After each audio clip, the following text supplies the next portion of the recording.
What if the loudest noise in your life isn't outside you at all? It's inside your own head, right before you fall asleep. That's a powerful way to put it, John. I mean it. Some nights my mind turns into a courtroom, and I'm the lawyer, the judge, and the guilty guy, all at once. That's actually one of the most common struggles people carry today. There's a verse that speaks directly into that noisy courtroom in our minds. Okay, before you tell me, let me guess. Something about just calming down? It's deeper than that. Let's read it first, then you'll understand. All right, I'm ready. This is Isaiah 26:3 from the King James Version. Thou wilt keep him in perfect peace, whose mind is stayed on thee, because he trusteth in thee. Perfect peace. That sounds almost impossible when your brain won't stop talking. Exactly. Let's slow down and look closer. This verse was written by the prophet Isaiah during a time when the nation of Israel faced real danger, powerful enemy nations, political fear, and an uncertain future. These weren't people with easy, comfortable lives. So they had genuine reasons to overthink everything. Absolutely. And right in the middle of that fear, God says something surprising. Perfect peace doesn't come from removing every danger. It comes from fixing your mind on Him. That's honestly shocking. We always assume peace shows up after the problem disappears. Right. We think once the situation is sorted, then I'll finally feel peaceful. This verse turns that idea completely upside down. Okay. Explain mind is stayed on thee. That word stayed sounds a little strange to modern ears. Good catch. Stayed means fixed, anchored, resting on something firm. Picture a tall tree during a storm. The branches shake violently, but the trunk doesn't move because the roots go deep. Oh, that's a strong picture. Overthinking is like being all branches and no roots. Exactly. And here's something many people don't know. In the original Hebrew, perfect peace is actually the word shalom repeated twice. Shalom, shalom. So it's not just a little comfort, it's peace multiplied. Exactly right. The deeper the storm in your mind, the more available that peace becomes. But only when your attention shifts from the problem to Him. Okay, real question. How does that actually work? I can't just command my thoughts to sit down and behave. True, and that's an honest struggle for all of us. Notice the second half of the verse, because he trusteth in thee. Peace here isn't a trick. It's the natural result of trust. I still want to understand this better. What does trust have to do with overthinking? Here's the simple version. When we overthink, we're usually trying to protect ourselves by predicting every possible outcome before it happens.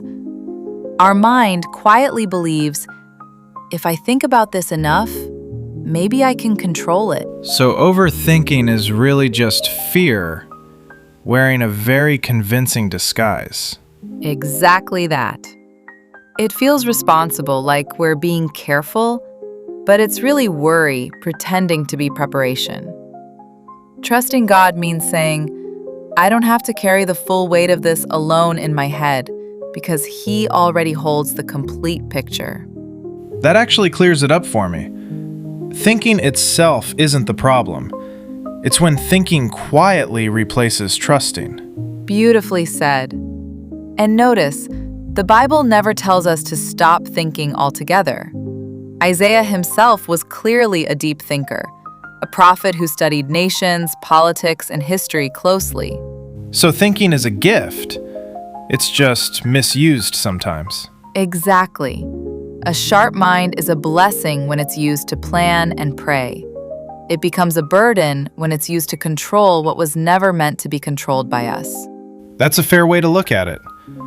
I always assumed overthinking made me responsible, like I was being productive. Many people feel that way. But there's a difference between thinking something through once, calmly, and replaying it 50 times with no new information. The second one isn't wisdom. It's fear on repeat. Let's make this practical. Give me a fresh example from everyday life. Sure. Imagine a mother dropping her child off at school for the very first time. She drives home, and her mind immediately starts building scenarios. Is he scared? Will he make friends? What if he cries and nobody notices? Oh, that hits close to home. My own mother told me she did that exact thing. It's such a common experience. None of those thoughts change what's actually happening at school in that moment. They only steal her peace while she waits for pickup time. So the verse isn't asking her to pretend she has no concerns. Not at all. It's about where she places her attention while the unknown is still unfolding. Not on every imagined outcome, but on the one who is already present with her child in that classroom. Okay, that's actually kind of amazing when you think about it. We don't know how our story unfolds, but God already does, in real time. Exactly. That's the anchor. The waves of what if keep arriving, but the tree doesn't have to shake apart. I think a lot of us do this with money too, waiting for a payment or a result, and meanwhile our mind runs every worst-case scenario possible. Such a common one. Worrying about it never once changed the outcome. It only added stress on top of an already uncertain situation. So overthinking basically charges interest on a problem before it's even due. That's clever, and honestly, quite accurate. So let's bring this home. The message of Isaiah 26:3 is simple. Peace isn't the absence of problems. It's the presence of trust. Give me 3 practical steps, because just trust God can feel a bit vague when my thoughts are already spiraling. Fair enough. Here are 3 simple ones. First, when you catch yourself overthinking, pause and name it out loud. Just say, I'm overthinking right now. Naming it interrupts the spiral immediately. It helps your mind recognize what's happening instead of getting lost inside it. Second, replace the repeated question with a repeated truth. Instead of asking, what if this goes wrong 10 times? Say, God is with me. Repeat that truth instead. So I'm not pretending the problem doesn't exist. I'm choosing what my mind keeps returning to. Exactly. Faith doesn't ignore reality. It chooses God's truth over fear's imagination. Third, give your mind a landing place. A short prayer works beautifully. Lord, I don't have the answer, but I trust that you do. That's what a mind stayed on Him looks like in everyday life. Simple, but honestly powerful. No complicated theology, just real, practical steps anyone can start using today. That's the beauty of this verse.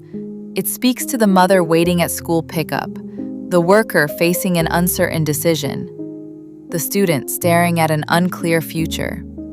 The invitation is exactly the same for everyone.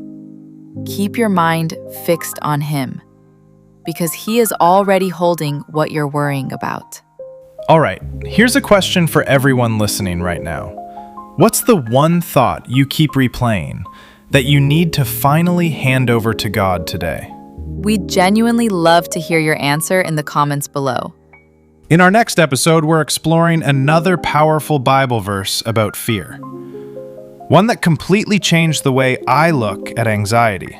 Trust us, you won't want to miss that conversation. Take a moment to like this video, subscribe to the channel, and share it with someone whose mind has been carrying more than it was ever meant to. And if this conversation reminded you that God is bigger than your worries, type Amen in the comments below. Until next time, may the Lord keep your heart steady, your mind fixed on Him, and fill you with His perfect peace.